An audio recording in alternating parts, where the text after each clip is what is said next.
Happy Orktober, everyone. It's the start of the best time of year for Orc fans, and to help celebrate that, I am going to be doing all things Orky on my channel for Warhammer Underworlds. It starts Warhammer Underworlds Online. Let's have a look at a deck that I've put together as for the rest of this month. I hope to kind of grind up the Exalted Ladder with my favourite warband.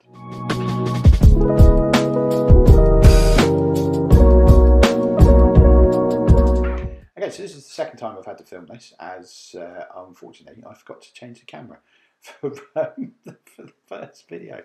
So it's already preloaded, so let's go through the cards I chose, and you can let me know what you think in the comments afterwards. So we'll start off with the objectives. As you can see, it looks like it's going to be quite an aggro warband. That's the kind of plan anyway. So first up we have good scrap. Score this in an end phase if 3 or more fighters were taken out of action in the preceding action phase. That's a really good card for the Orcs, but particularly if you're playing aggro, because it's not just people you kill, it's people they kill as well. And chances are you're going to be exchanging model for a model at some point. So it's quite a good card. 2 glory as well. It's one of the better 2 glory cards out there, I think. Next up, get the boss. Score this in an end phase if your warband took an enemy leader out of action in the preceding action phase. Enemy leaders tend to be the main focus when I'm playing aggro. I will try and take the enemy leader out first, so it makes sense for me to have at least one kind of assassin card in there. And one glory, it's fair. It's, you know, technically it's worth 2 because you're getting a kill out of it. Next up, a score immediately card. 3 of your fighters make a charge action and you score it. It's also one that you can score after the condition if you've drawn the card, which is quite good. It's quite a strong card for that. Next up, biggest and the best. Score this in end phase if your leader took an enemy fighter out of action. That's kind of like a must-have card for me, because Gerzag's going to be doing a lot of the heavy lifting when it comes to kind of murder, kill. So it makes sense to have that card in there. 1 glory, again, worth 2 because you're getting a kill out of it. So next up, we will look at the universal cards. If you're not familiar with like the deck building aspect of this game, and this is all like brand new to you, the cards are split up into faction specific and universal. The universal cards can be used by everyone. Faction specific, just the faction. So some of these are new. Master of War, very easy to score. Score this in an end phase if you scored an objective card, played a ploy card, and played an upgrade card in each round. That's stuff that you want to be doing, so scoring a glory for it kind of makes sense. Escalation, score this in an end phase if 3 or more upgrade cards were played during the preceding action phase. This is a tax card, really. If you don't have it, you're going to suffer, because chances are the person you're playing against will have it. It's too easy to score for 2 glory as well. So why wouldn't you have this card? You don't even need to play any upgrades. So if your opponent has it and is piling upgrades on for the sake of scoring it, you cancel out that because you'll score as well if it's in your hand. And then Alone in the Darkness. Again, another 2 glory. Really good if you are playing aggro and you're wanting to kill stuff. It's passive as well, so you don't.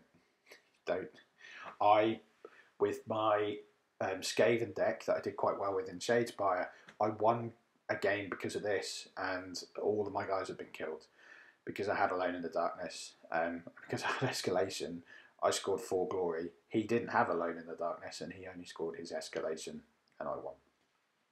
So it's a very strong card for 2 glory. And it's silly that it can help you win games despite the fact that you've been cleaned out. And then the next one was Defensive Strike. Score immediately when you kill somebody in your half of the board. Again, you get 1 glory for it, but it's worth 2 because it's a kill. It's quite a, it's a really good score immediately card for aggro. I did think about Total Annihilation because it is hilarious to score 7 glory off of a card. However, because of the nature of how people play Warhammer Underworlds Online, because it is best of one, I'll never score it. I very much doubt I will ever physically score it. Because, and I've done it, if you've been wiped out in the first or second end phase, you just concede and you walk off. So it's, if we were playing best of threes, I'd put it in, but we're not, so I'm never going to score it, so it's not gone in. But the next card that has is Precise Use of Force. So you score this immediately if a friendly fighter makes a successful attack action that deals exactly enough damage to take their target out of action. So again, another, it's listed as 1, but because you've got a kill, it's 2. An Advancing Strike is another one of those. Kill someone in your opponent's territory and you score a glory, but you don't, you score 2 because you've got a kill. Next up is Ploy Master. Score this in an end phase if you played 3 or more ploys in the preceding action phase. My deck is very ploy dependent. There's a lot of stuff in there that helps boost damage, helps me get free attacks. Ploy Master works well with Master of War as well. It's just a nice kind of card to help you kind of score glory. And you can technically score it when you're dead too, because you can play some ploy cards. I don't think I can play many ploy cards when I'm dead, but if you're list building, it's worth thinking about. And then the last one was Conquest. Score this in the 3rd end phase, so you can only score it right at the end if all your surviving fighters are in your opponent's territory. I'm going to be trying to get up in the grill of my opponent. It makes sense. I did think about Denial, but there's a lot of stuff that can stop you scoring Denial. Skaven, Spooks, and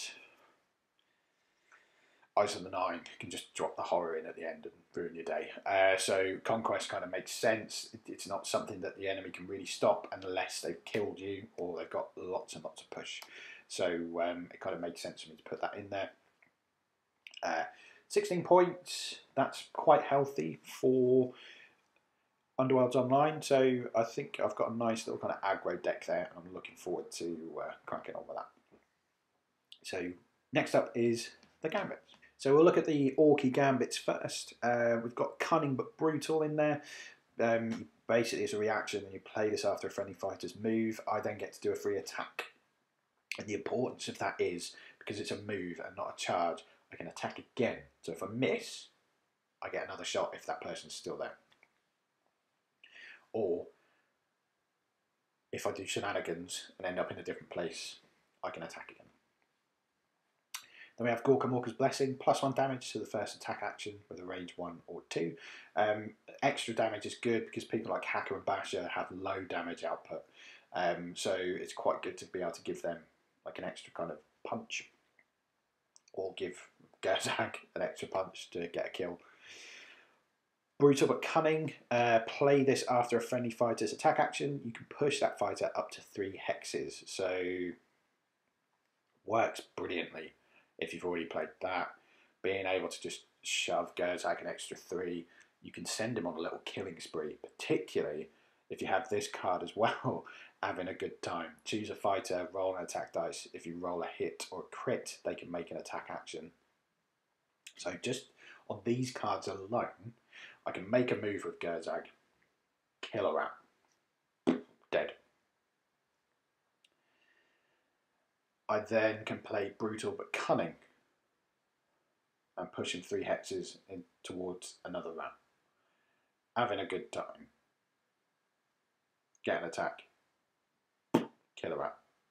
So I've killed 2 in a turn and pushed Gerzag up amongst the enemy. It's a really good card. There's other cards that technically can potentially, if all the cards fell perfectly, give me a 3rd attack as well, which we're going to talk about now when we get to the universal cards. So the universal cards, this is the card that I was talking about, ready for action. And you play this after you upgrade a fighter in an action phase. They can make a move or attack action. So it doesn't matter if you've got that token there. So even I think you could even do it on a charge. Pretty certain you can do it if you've charged as well. So it is really strong. So that combo that I've just spoken about, if I've run into an area next to 2 and I've killed a rat, and then I upgrade and play ready for action, I can potentially splat a 3rd rat. You can get 3 people. You can potentially kill. Everything needs to be aligned perfectly, but you can potentially kill 3 people in a turn, and it's mental. Then we have Mischievous Spirits. So this is a Nightvolt card, isn't it? It must be, because you can still play it. So this is...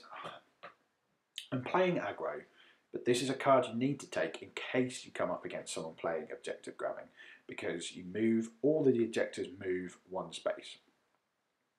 And it can ruin someone's day if they've set everything up nicely to score supremacy and you just Mischievous Spirits stuff away. Good players, however, will work around that. They'll see it potentially coming and have people kind of positioned in a place where it doesn't affect them too much, but Mischievous Spirits there, it's quite good. And then we put in My Turn, another great aggro card. Play this after an attack action or ploy that damages a friendly fighter. Push them up to 1 hex and make an attack action with them. You don't even need to attack the same person that attacked you. So you can push away if they were charged, for example, and attack someone who hasn't activated yet. It's a really good aggro card, so it's in there with the lads.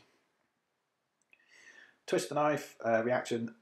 This just adds an extra damage to your attack action after you've made it, which is different to Trap, which is a reaction when you push someone back, they suffer a damage. So the difference kind of there being Trap will help you kill someone, but it won't necessarily help you score objectives like Biggest and the Best, because my boss didn't do the killing, Trap did. And then, what did we pick? Second Wind and Fueled by Fury were the last 2. Usually you'd take 10 cards, but there's so many good cards in here that I want to push to 11. So Second Wind, if you've charged with somebody, you play Second Wind.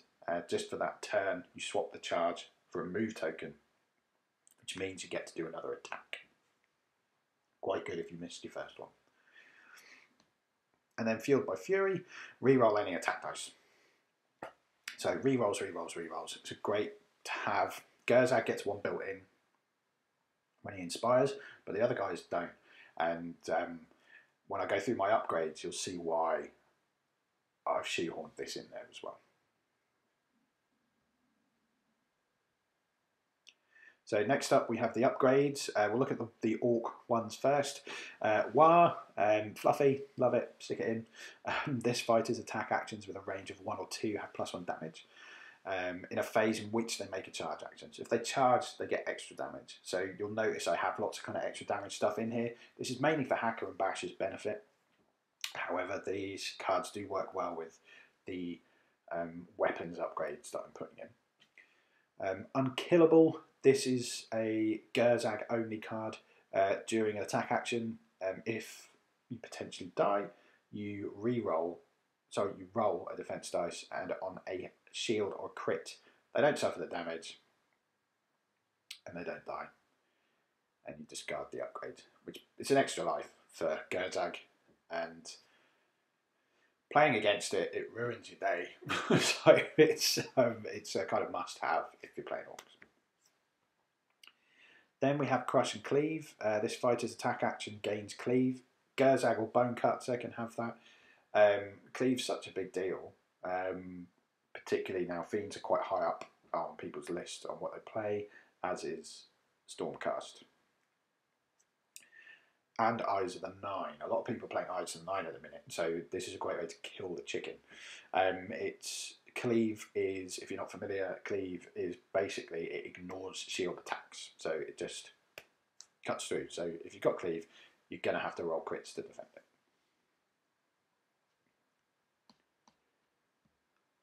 And then finally, we'll move on to the universals. Shade Glass Hammer, this is new and it's amazing. 2 dice, 3 damage. Give it to Hacker or Basher and all of a sudden the rubbish ones, as everyone calls them, can kill you. Particularly with all the other kind of ploys and upgrades that I have. 2 hammers is quite consistent as well. And if you have a crit, it's an extra damage. So all of a sudden, Basher, uninspired, can potentially be doing 4 damage.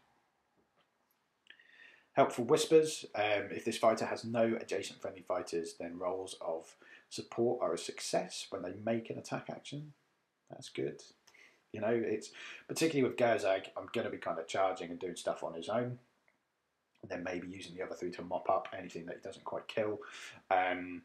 So that kind of extra support for the attacks is really good. Shade Glass Dagger, again for the same reasons as the hammer. This is for Hacker and Basher. 3 swords, 3 damage, plus 1 damage on a crit. You're probably more likely to get the crit on this one than with the hammer as well, so it's quite good. Incredible Strength, plus 1 damage to all attack actions with a range of 1 or 2. I have a few of these type of plus 1 damage things in there. It kind of speaks for itself. I'm playing aggro. Concealed Weapon, on a critical hit, this fighter's attack actions have a range with a range of 1, have plus 2 damage. Again, why wouldn't you if you're aggro? If I'm just attacking, I want to be able to shove as much damage through as possible. Awakened Weapon, you can re-roll 1 attack dice each time this fighter makes an attack action. Waaaaagh has one built in. This is great for the other 3 to have a re-roll at their disposal too.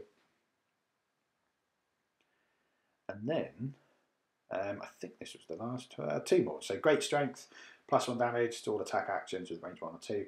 And then Shade Glass Spear. This is a range 2 attack, so it benefits from those plus 1 damage upgrades. And again, 2 hammers, 2 damage, plus 1 damage if there's a crit in there. The Shade Glass weapons are really good for kind of shoving damage through, so Hacker and Basher will be using those. Bone Cutter, probably not. It would probably be quite situational for him to be able to use it. But that is my deck. So I'm going to go off and play some games. Let me know what you think in the comments. With the addition of some of these new cards in there as well, how do you think this will sort of do, really? Just saving that. So let's have a look. Where am I at the moment? I'm 16, 17. Tumbled down the ladder. Not that long ago. Not that long ago, I was top 20. And now everyone else is catching up and becoming exalted. Oh, am I even in the top 80? I don't even think I'm in the top 80. Look at that. That is filth. In the top 100? I'm in the top 100. Okay, we'll deal with that. So 91. I'd love to kind of get back into that top 20, which is possible. I don't quite understand the scoring on how Exalted works, but if you want to keep an eye, give us a little subscribe. I may be live streaming some stuff on YouTube, potentially if I get the time, but for the time being, I'll be putting up the odd kind of recorded game on there. Thanks for watching. Let us know in the comments if there are any cards in there that you would have taken that I haven't, and maybe I can fiddle around the deck at a later point. But in the meantime, stay safe. See you soon.